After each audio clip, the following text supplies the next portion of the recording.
তুমি জানো মেয়েটা তোমার উপরে দুর্বল, তাই তুমি ইচ্ছে করে মেয়েটাকে অবহেলা করছো। মেয়েটা কিছুই বলতে পারবে না তোমাকে, কারণ দুর্বলতাটা তার।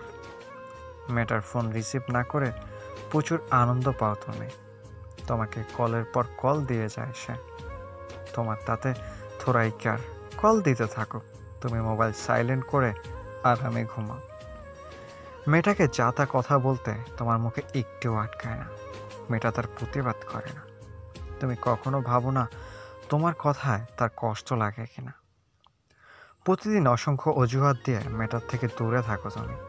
তুমি তাকে চলে যেতেও বাধ্য করো না, আবার তোমার কাছে থেকে যাওয়ার জন্য জোর করো না।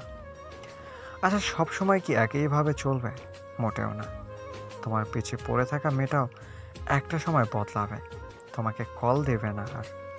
তার মোবাইলে তোমার নাম্বারটাও খুঁজে পাওয়া যাবে না। যাকে অসংখ্য অজুহাত দিয়ে দূরে রাখতে, মুখে যা আসতো তা বলে দিতে, তাকে একটা আবার হ্যালো বলার মতো সুযোগটাও পাবে না তুমি। সবারই একটা সুযোগ আসে। তোমার সুযোগ ছিল মেয়েটাকে ভালোবেসে পেতে রাখা, আর মেয়েটার সুযোগ ছিল পর্যন্ত কষ্ট থেকে বের হয়ে আসা। সুযোগটা সে কাজে লাগিয়েছে, তুমি পারোনি।